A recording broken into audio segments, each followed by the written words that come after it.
Okay, അപ്പൊ നമുക്ക് സവിത ഇവിടെ വെയിറ്റ് ചെയ്യുവാണ്. സാറ് നീലസാരും വലിയ കമ്മലൊക്കെ ഇട്ട് നല്ല ഭംഗി. നമ്മുടെ സിനിമത്തെ ക്യാരക്ടറിനെ പറ്റി പറയാവോ? ഇതില് ഒരു കുടുംബിനിയായിട്ടാണ്, ഹൗസ് വൈഫാണ്, ഒരു സൂപ്പർ മാർക്കറ്റിൽ വർക്ക് ചെയ്യുന്ന ഒരു പാവം അമ്മ. പക്ഷെ ഒരു സ്ട്രോങ് ആൻഡ് ബോൾഡ് ക്യാരക്ടറാണ്. ഞാൻ ജിയോ ബേബി സാറിന്റെ വൈഫായിട്ടാണ്. അടിപൊളി അല്ലേ?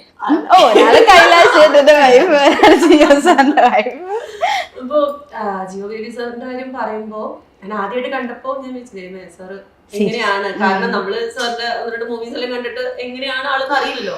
പക്ഷെ കണ്ടപ്പോ തന്നെ എന്തൊക്കെയുണ്ട് വിശേഷം, ഭയങ്കര കൂളായിട്ട് നമ്മൾ എപ്പോഴും കണ്ട് നമ്മൾ നല്ല ഫ്രണ്ട്സ് ആയിട്ടുള്ള രീതിയിലാണ് സംസാരിച്ചു തുടങ്ങിയത്. അതുകൊണ്ട് തന്നെ കൂടെ ആക്ട് ചെയ്തപ്പോഴും ആ ഒരു ടെൻഷൻ വന്നില്ല, കുറേയധികം സപ്പോർട്ട് ചെയ്തിട്ടുണ്ടായിരുന്നു. അപ്പൊ നല്ല രീതിയിൽ അങ്ങനെ ആക്ട് ചെയ്ത് പോകാൻ പറ്റി. പിന്നെ സാറിന്റെ ഫിലിം നിങ്ങൾക്കറിയാം, ഒരു ഗ്രേറ്റ് ഇന്ത്യൻ കിച്ചൺ ആണെങ്കിലും സ്ത്രീകൾക്ക് അത്രയും ഇമ്പോർട്ടൻസ് കൊടുക്കുന്ന മൂവീസ് ആണ് സാർ ചെയ്തിട്ടുള്ളത്. പക്ഷെ ഈ ഒരു സിനിമയിൽ ഒരു ഹസ്ബൻഡ് എങ്ങനെ ആകരുത് എന്നുള്ളതാണ് ഈ ഒരു കഥാപാത്രത്തിൽ നിന്ന് മനസ്സിലാവാം. അങ്ങനത്തെ ഒരു ക്യാരക്ടറാണ്. അപ്പോൾ എൻ്റെ നല്ല ബോൾഡ് ആൻഡ് സ്ട്രോങ് ക്യാരക്ടറാണ്. അപ്പോൾ എനിക്ക് ഒരു ക്യാരക്ടർ ആര്യാണ് തന്നത്. അപ്പോൾ എനിക്ക് ആര്യയോടാണ് താങ്ക്സ് പറയാനുള്ളത്. അതുപോലെ തന്നെ എന്നെ ഇതിലേക്ക് വിളിച്ചത് അനുരാമേട്ടനാണ്. അപ്പോൾ അങ്ങനെയാണ് ഈ ഒരു മൂവിയിലേക്ക് വന്നത്. ഞാനിപ്പോൾ ഇതിന് മുന്നേ 1-2 ചെറിയ മൂവി ചെയ്തിട്ടുണ്ട്, ചെറിയ ക്യാരക്ടർ ചെയ്തിട്ടുണ്ട്. അപ്പോൾ അത് കണ്ടതിന് ശേഷമാണ് അനുരാമേട്ടൻ വിളിച്ചത്. ഇതിൽ നല്ലൊരു സ്ട്രോങ് ക്യാരക്ടർ കിട്ടി. അപ്പോൾ അവരോടാണ് ആദ്യം താങ്ക്സ് പറയുന്നത്. കാരണം നമുക്ക് കുറേയധികം സ്ട്രോങ് ക്യാരക്ടേഴ്സ് കിട്ടണം, നല്ല നല്ല കഥാപാത്രങ്ങൾ ചെയ്യണം എന്നുള്ളൊരു ആഗ്രഹം വെച്ച് നടക്കുന്ന ആൾക്കാരാണ് കുറേയധികം, അല്ലേ? കുറേയധികം പേരുണ്ട്. അപ്പോൾ ചിലതൊക്കെ ഒരു ലക്കാണ് നമുക്ക് കിട്ടുന്നത്. ഇതിനി കണ്ടിട്ട് വേണം, ഇതൊന്ന് ക്ലിക്കായിട്ട് വേണം ഇനി നമുക്ക് അടുത്ത സംഭവങ്ങളിലേക്ക് ലഭിക്കാൻ വേണ്ടിയിട്ട്. സോ ബാക്കി ഇപ്പൊ ഇതിൽ ആക്ട് ചെയ്ത എല്ലാവരും, അതിലാണെങ്കിലും നന്ദന, പിന്നെ അജാസ്, ജിയോ ബേബി സാറ്, അങ്ങനെ അവരുടെ കൂടെ നമ്മൾ കുറച്ച് ന്യൂ കമേഴ്സ് ആണ്. പക്ഷെ ഇതിൽ ഓരോ സ്ത്രീ കഥാപാത്രങ്ങൾക്ക് അത്രയും ഇമ്പോർട്ടൻസ് എല്ലാവരും നന്നായിട്ട് ചെയ്തിട്ടുണ്ട് എന്നുള്ളതാണ്. അപ്പൊ സ്ത്രീ കഥാപാത്രങ്ങൾക്ക് ഇമ്പോർട്ടൻസ് ഉണ്ട് എന്ന് ചോദിച്ചത് ഒരു ഫീമെയിൽ ഡോമിനേറ്റിംഗ് മൂവിയും അല്ല. ഒരു കാര്യത്തിന്റെ 2 വശങ്ങളും സംസാരിക്കുന്ന ഒരു സസ്പെൻസ് ത്രില്ലറാണ്. ഒന്ന് അങ്ങോട്ടോ ഒന്ന് ഇങ്ങോട്ടോ ഞാൻ എന്തെങ്കിലും പറഞ്ഞു പോയാൽ അതുകൊണ്ട് കുറെ കള്ളങ്ങളുള്ള ഒരു മൂവിയാണ്. അപ്പൊ ഇതിന്റെ ഒരു തൂലിക എഴുതിയിരിക്കുന്ന ഒരു സംഭവിച്ച് ഭയങ്കര സ്ട്രോങ് ആയിട്ടുള്ള ഒരു ശബ്ദത്തിലാണ് എഴുതിയിരിക്കുന്നത്. അതിന് ആൾക്കാരിൽ എത്തി, കാരണം നമ്മുടെ സമൂഹത്തിൽ നടക്കുന്ന പല കാര്യങ്ങളും ഇതിൽ പറയുന്നുണ്ട്. അപ്പൊ അത് നന്നായിട്ട് ചർച്ച ചെയ്യപ്പെടട്ടെ എന്നുള്ള സംഭവങ്ങളിലൊക്കെയാണ് ഇരിക്കുന്നത്. ഓക്കെ, അപ്പൊ നമ്മുടെ ടൈറ്റില് കള്ളമായം കൊണ്ട്, കള്ളമാണല്ലോ പേര്. അപ്പൊ നിങ്ങൾ കള്ളം പറയുന്ന കൂട്ടത്തിലാണോ?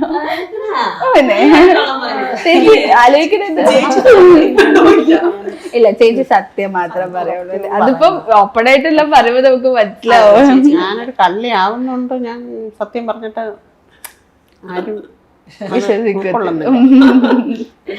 സിനിമയിൽ കള്ളം പറയുന്നുണ്ടോ സത്യം പറയുന്നുണ്ടോ ഒന്നും നമുക്കറിയില്ല. എല്ലാവരും എന്തൊക്കെയോ കള്ളത്തരങ്ങളും കാര്യങ്ങളൊക്കെ. അപ്പൊ എല്ലാരും കണ്ട് വിലയിരുത്തട്ടെ. അതെ, കണ്ട് വിലയിരുത്തട്ടെ. അത് നമുക്ക് ഇപ്പോഴൊന്നും പറയാൻ പറ്റില്ലല്ലോ. വ്യക്തികളെ കാണുമ്പോഴേ നമ്മള് അവരെ കാണുമ്പോ ഇതാണ് അവര്, നമ്മള് ആ കള്ളം വിശ്വസിക്കുകയാണ്. ശരിയാ, ഞാൻ ഇപ്പൊ സവിത കാണും, ഇതാണ് സവിത എന്ന് ഞാൻ ഒരു കള്ളത്തെയാണ് വിശ്വസിക്കുന്നത്. പക്ഷെ കുറെ സത്യങ്ങളുണ്ട്. അപ്പൊ ആ സത്യങ്ങളെ കൊണ്ടുവരുന്ന ഒരു കള്ളം. അതുകൊണ്ട് ആ ടൈറ്റിൽ നിങ്ങൾ കള്ളമെന്ന് വിചാരിക്കണ്ട, ചിലപ്പോ അതൊരു ഒരു ട്രെയിലർ പോലും ഇങ്ങനെ പുറത്തിടണം നമ്മളിങ്ങനെ ആകാംക്ഷയായിട്ട് നിൽക്കണം. അപ്പൊ എനിക്ക് സവിതനോട് പിന്നെ ചോദിക്കാനുള്ള കാര്യം, ഇപ്പൊ ജിയോ ബേബി സാർ ആള് ഡയറക്ടറുമാണ്, ഒരു ആക്ടറാണ്.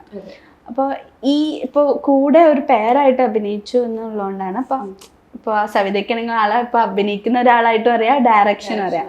അപ്പൊ ആളുടെ ഒരു ക്യാരക്ടർ അല്ലെങ്കിൽ ആളുടെ ഏറ്റവും നന്നായിട്ട് ആൾക്ക് ഏതായിരിക്കും സവിതയുടെ ഒരു ഒപ്പീനിയനിൽ ഹാൻഡിൽ ചെയ്യാൻ എളുപ്പം തോന്നിയത്? എന്നാലും കൂടെ അഭിനയിച്ച ഒരാളെന്നതിൽ ആൾക്ക് ആ ഒരാളുടെ ഒരു പവർ അല്ലെങ്കിൽ ഇന്റലക്ച്വൽ പവർ എങ്ങനെയാണെന്ന് തോന്നിയത്? സാറിന്റെ എനിക്ക് ഫീൽ ചെയ്ത അദ്ദേഹത്തിന്റെ ഡയറക്ഷൻ നമുക്ക് എല്ലാവർക്കും നമുക്ക് ഇഷ്ടപ്പെടുന്ന ഒരു വ്യക്തിയാണ്. എനിക്ക് ഗ്രേറ്റ് ഇന്ത്യൻ കിച്ചൺ ഭയങ്കരമായിട്ട് ഇഷ്ടപ്പെട്ടിട്ടുണ്ടായിരുന്നു അദ്ദേഹത്തിന്. അപ്പൊ ഇപ്പൊ ആക്ടിങ് ചെയ്തപ്പോഴും ഭയങ്കര ഈസി ആയിട്ടാണ് ചെയ്തു പോകുന്നത്. ആളെ ചെയ്യുന്ന ക്യാരക്ടറും സിനിമയും ഭയങ്കര വർത്തായിട്ട് നമുക്ക് തോന്നുന്ന ടൈപ്പാ തോന്നുന്നത്. തോന്നട്ടെ അപ്പൊ ഞാൻ അതുകൊണ്ട് ചോദിച്ചത്, കൂടെ അഭിനയിച്ചെന്ന ഒരാളെന്ന നിലയിൽ എന്താണ് സവിതയുടെ ഏതായിരിക്കും കൂടുതൽ നല്ലതെന്നാണ് സ്യൂട്ട് ചെയ്യുന്നതെന്നോ? അദ്ദേഹം എനിക്കൊന്ന് ആക്ടറായിട്ട് ഇരുന്ന സമയത്ത് അദ്ദേഹം ആ പറഞ്ഞു കൊടുക്കുന്ന ആ എഴുത്തുകാരിയുടെയും ആ ഡയറക്ടറും പറഞ്ഞു കൊടുക്കുന്ന കാര്യങ്ങൾ ഉൾക്കൊള്ളുകയും അത് ചെയ്യും.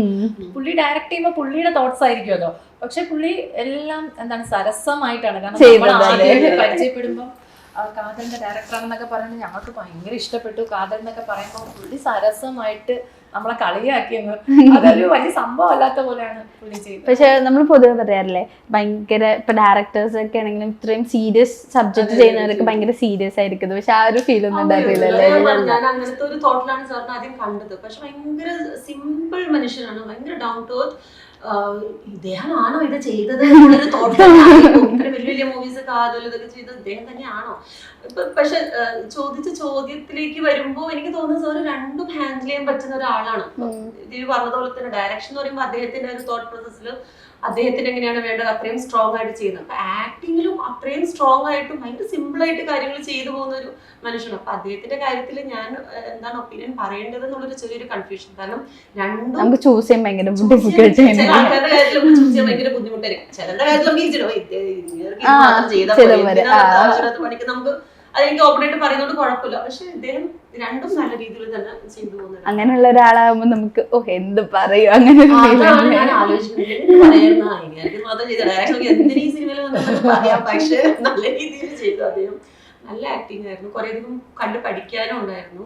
അപ്പൊ എന്നെ ഭയങ്കരമായിട്ട് ഹെൽപ്പ് ചെയ്തു. കൂടെ ആക്ട് ചെയ്യുമ്പോ കൂടെ നിൽക്കുന്ന ആളുടെ ഒരു എനർജി എന്ന് പറയുന്നത് നമുക്ക് ഭയങ്കര ഇമ്പോർട്ടന്റ് ആണല്ലോ. അദ്ദേഹം എങ്ങനെ പ്രതികരിക്കുന്ന ആ ഒരു രീതിയിലായിരിക്കും നമുക്ക് തിരിച്ച് ചെയ്യാൻ പറ്റുക. അപ്പൊ എന്നെ ഭയങ്കരധികം ഹെൽപ്പ് ചെയ്തിട്ടുണ്ട്.